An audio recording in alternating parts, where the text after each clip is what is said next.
இப்போ ஒரு Django project create பண்ண போகிறோம். ஸோ அதுக்காக ஃபஸ்ட்டு ஒரு ஃபோல்டர் வந்து டெஸ்க்டாப்பில் க்ரியேட் பண்ணுறேன். என்ன பேர் வேணாலும் கொடுத்துக்கலாம். நான் சும்மா டிஜேன்னு கொடுக்குறேன்.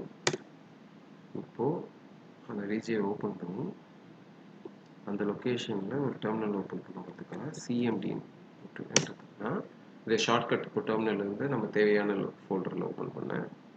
கொஞ்ச நேரத்தில் ஓப்பன் ஆகிடும். இப்போ இதில் இருக்கா? இப்போ இதில் நம்ம ஒரு புது ப்ராஜெக்ட் க்ரியேட் பண்ணும்போது வர்ச்சுவல் என்விரான்மெண்ட் க்ரியேட் பண்ணணும். எதுக்கு அதுனா, இப்போ நான் 2 ப்ராஜெக்ட் என்னோட லேப்டாப்பில் வச்சுருக்கேன்னா, நான் ஒரு ப்ராஜெக்டில் ஒரு சின்ன சேஞ்ச் பண்ணேன்னா இன்னொரு ப்ராஜெக்டை பாதிக்கும் நிறைய நேரத்தில். அது ஏன்னு பார்த்தீங்கன்னா 2 ப்ராஜெக்ட்டும் காமனாக சில மாடியூல்ஸ் யூஸ் பண்ணுதுன்னா அதில் சில நேரத்தில் வெர்ஷன் கம்பேட்டிபிலிட்டி இஷ்யூஸ் வரும். ஸோ இதுக்காக என்ன பண்ணாங்கன்னா ஒரு ப்ராஜெக்ட்லேயுமே ஒரு வர்ச்சுவல் என்விரான்மெண்ட் க்ரியேட் பண்ணுறோன்னா அந்த ப்ராஜெக்ட்டுக்கு தேவையான கான்ஃபிகரேஷன் அதுலேயே இருக்கும். மற்ற ப்ராஜெக்டோட அது ஓவர்லேப் ஆகாமல் இருக்கும். இப்போ நான் சொன்னது புரிஞ்சிச்சுன்னா சந்தோஷம்.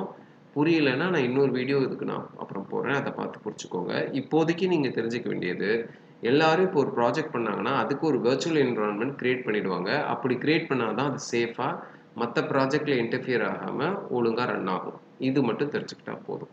இப்போ வாங்க எப்படி க்ரியேட் பண்ணுவோம்னா பைத்தான் -m venv அப்படிங்கிறது அந்த மாடியூல் வர்ச்சுவல் என்விரான்மெண்ட் க்ரியேட் பண்ணுறதுக்காக நம்ம யூஸ் பண்ணுற மாடியூல்.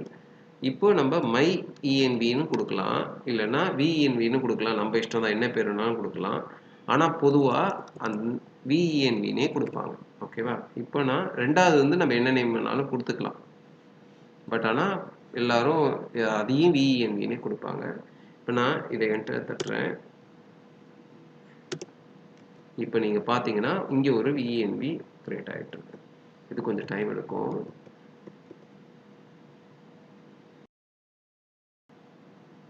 இப்போ ஒரு சின்னது பார்ப்போம். நம்ம பிப் லிஸ்ட்டுன்னு சொன்னோன்னா என்னோட இந்த லேப்டாப்பில் இருக்க என்விரான்மெண்ட்டில் என்னென்ன பைத்தான் மாடியூல்ஸ் இருக்குன்னு சொல்லும்.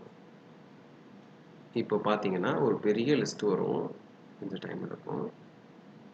இத்தனை இருக்குது. ஆனால் என்னோட Django ப்ராஜெக்ட்டுக்கு இத்தனையும் தேவை கிடையாது.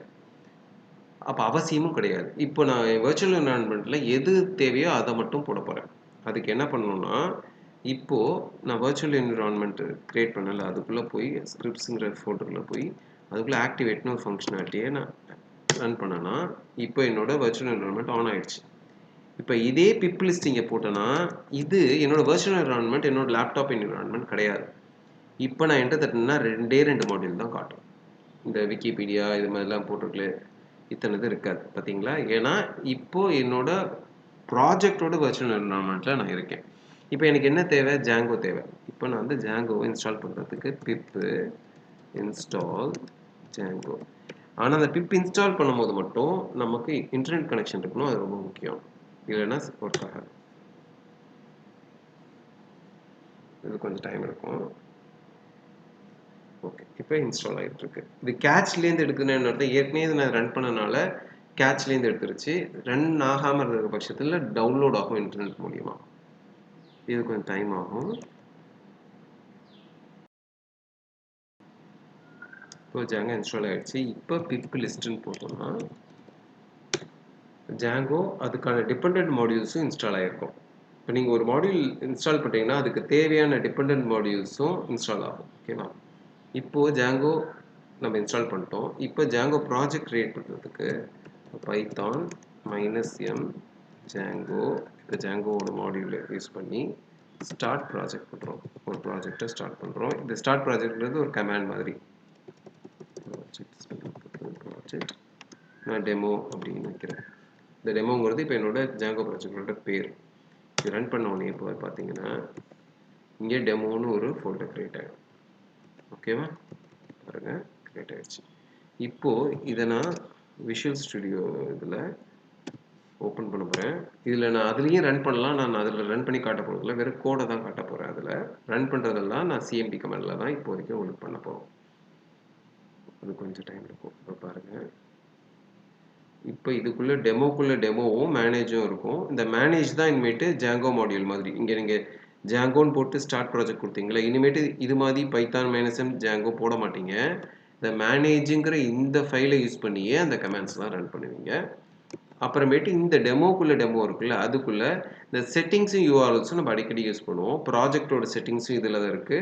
யூஆர்எல்ஸ்னா இப்போ ஒரு வெப்சைட் டெவலப் பண்றீங்கன்னா, ஹோம் பேஜ் இருக்கும். அப்புறம் லாகின் பேஜ் இருக்கும். அது மாதிரி ஒரு பேஜுக்கும் ஒரு யூஆர்எல் இருக்கும்ல. அந்த யூஆர்எல்லாம் கான்ஃபிகர் பண்றது இங்க தான் பண்ண போறோம். இப்போ பார்த்தீங்கன்னா, அட்மினுக்கு ஏற்கனவே ஒண்ணு வச்சிருக்காங்க. இப்போ ஃபார் எக்ஸாம்பிள் பார்ப்போம். இப்போ வந்து நம்ம ப்ராஜெக்ட் கிரியேட் பண்ணிட்டோமா? இப்போ நம்மளோட ப்ராஜெக்ட்ட ரன் பண்ணி பார்க்க போறோம். ப்ராஜெக்ட் இப்போ இங்க போறதுக்கு முன்னாடி இப்போ டிஏஆர் போட்டா manage.py இங்க இல்ல. அப்போ அந்த manage.py இருக்கிற லொகேஷனுக்கு போணும். டெமோன்னு போட்டு உள்ள போயிட்டேன். இப்போ டிஜேக்குள்ள டெமோக்குள்ள இருக்கும். இப்போ டிஏஆர் போட்டு பாருங்க. manage.py இருக்கு. இப்போ இனிமேட்டு இதான் யூஸ் பண்ண போறோம். மேனேஜ்னு போட்டுட்டு ரன் சர்வர் அப்படின்னா இந்த ப்ராஜெக்ட் ரன் ஆரம்பிச்சிரும்.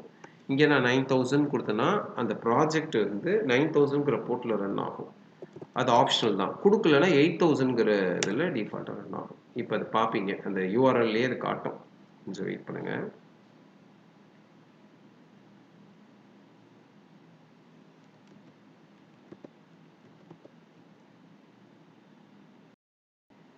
இப்போ பார்த்தீங்கன்னா 127.001.8000 இந்த ஒரு இதில் யூஆர்எல்ல தான் நம்மளோட ப்ராஜெக்ட் ரன் ஆகுது. இப்போ இதை சேவ் பண்ணிட்டு நான் வந்து அதை ஓப்பன் பண்ணி காட்டுறேன். இதில் என்னென்னா ஜாங்கோ நமக்கே ஒரு டிஃபால்ட்டாக ஒரு ஹோம் பேஜ் ரெடி பண்ணி கொடுக்குது.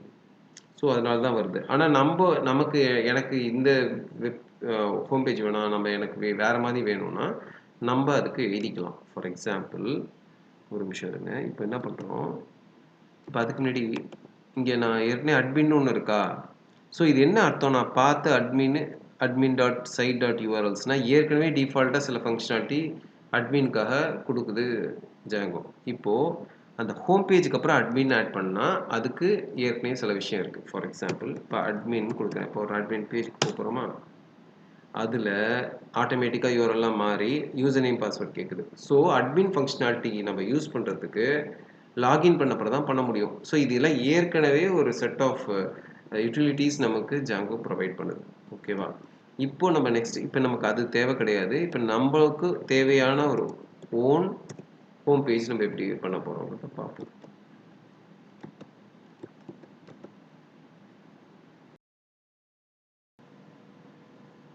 இந்த ப்ராஜெக்ட் ரன் ஆகிட்டு இருக்குல்ல, அதை சும்மா க்ளோஸ் பண்ணுறோம்.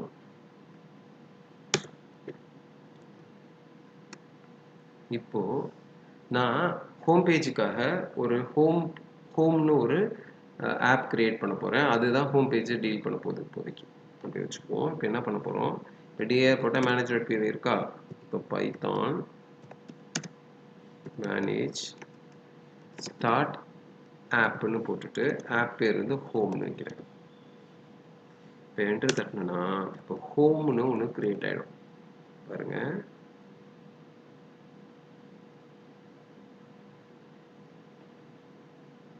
ஹோம்னு ஒரு ஆப் கிரியேட் ஆகிடுச்சு. இந்த ஹோம்குள்ளே போய் பார்த்தீங்கன்னா மாடல்ஸு, டெஸ்ட்டு, வியூஸு, ஆப்ஸுன்னு நிறைய இருக்குது. நம்ம இது ரொம்ப மேக்ஸிமம் யூஸ் பண்ணுறது வியூஸும் மாடல்ஸாக இருக்கும். இப்போ நம்ம பார்ப்போம் இது எப்படி ஹோம் பேஜ் செட் பண்ணுறதுன்ட்டு. இப்போது இப்போ இங்கே ஹோம் வந்துருச்சா, இதில் வியூஸை போய் பாருங்கள். வியூஸ் பார்த்தாச்சு. ஒரு நிமிஷம்.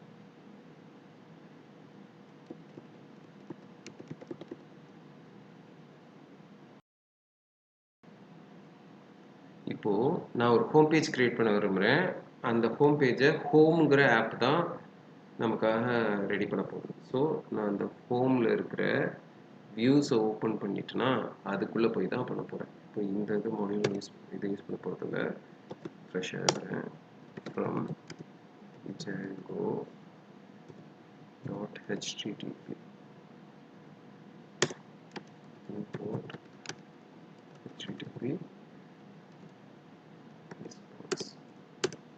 இப்போது நான் ஹோம் பேஜுக்கு ஒரு வியூ எழுத போகிறேன். ஸோ இந்த ஹோம் பேஜ்னே நம்ம என்ன பேர் வேணாலும் வச்சுக்கலாம். மீனிங்ஃபுல்லாக ஹோம் பேஜ்னே வச்சுக்கலாம்.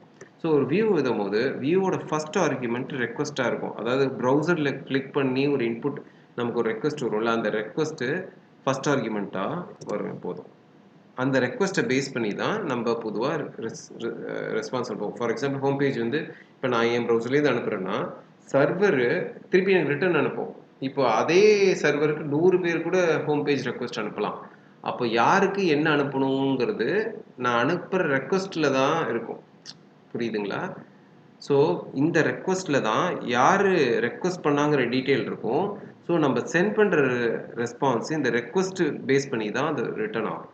இப்போது ஒன்றுமே இல்லை, நான் என்ன பண்ணுறேன், நான் கண்டென்ட் அனுப்பணும்ல, சும்மா content is equal to under construction அப்படின்னு போடுறேன். சும்மா போட்டுட்டு ரிட்டர்ன் HTTP ரெஸ்பான்ஸ் கண்டென்ட் பண்ணிடுறேன். ஸோ இப்போ நான் என்ன பண்ணியிருக்கேன், ஹோம் பேஜ் மூலியமாக ஒரு வியூ எழுதியிருக்கேன். அந்த வியூவை ஒரு குறிப்பிட்ட யூஆர்எலோட டைப் பண்ணால் மட்டும்தான் நம்ம அந்த யூஆர்எல் நம்ம நினச்ச மாதிரி வேலை செய்யும். இப்போது பார்த்து எம்டி ஸ்ட்ரிங் போட்டோன்னா அது ஹோம், ஏன்னா அந்த டொமைன்ஸ் வரும்ல 1270018,000 வச்சுருக்கோம்ல, அதான் நம்மளோட டொமைன்னா. அதுக்கப்புறம் ஒன்றுமே கொடுக்காம இருக்கிறது தான் ஹோம் பேஜ். ஓகேவா? இப்போ google.comனா அதுதான் டொமைனு, அதுக்கான ஹோம் பேஜ் இந்த சர்ச் பட்டனோட வரும்ல, சர்ச்சுக்கு வரும்ல, அது மாதிரி இந்த எம்டி ஸ்ட்ரிங் தான் ஹோம் பேஜை ரெப்ரசன்ட் பண்ணுது. இப்போ இதுக்கு என்ன பண்ண வேண்டியது இருக்குன்னா, நம்ம இந்த ஹோம்லேருந்து நம்ம இன்சர்ட் பண்ணணும், ஹோம்லேருந்து அதை இம்போர்ட் பண்ணணும். For example from dot home home dot use import அப்புறம் நம்ம அதுக்குள்ள என்ன பேர் வச்சோம், ஹோம் பேர் வச்சோம், ஹோம் பேஜ். சேவ் பண்ணிட்டேன். இப்போ இந்த எம்டி ஸ்ட்ரிங்னு சொல்ற ஹோம் பேஜுக்கு நான் இந்த வியூ தான் ஹோம் பேஜை சப்ளை பண்ண போகுதுங்கிறத பண்ணிட்டேன். இப்போ இதை சேவ் பண்ணுறேன். சேவ் பண்ணிட்டு நான் என்னோட சர்வரை ரன் பண்ணுறேன். சர்வர் ரன் பண்ணாதான் அந்த ப்ரௌசரில் அந்த ஒர்க் ஆகும் அந்த சைட். கொஞ்சம் வெயிட் பண்ணுறோம். இது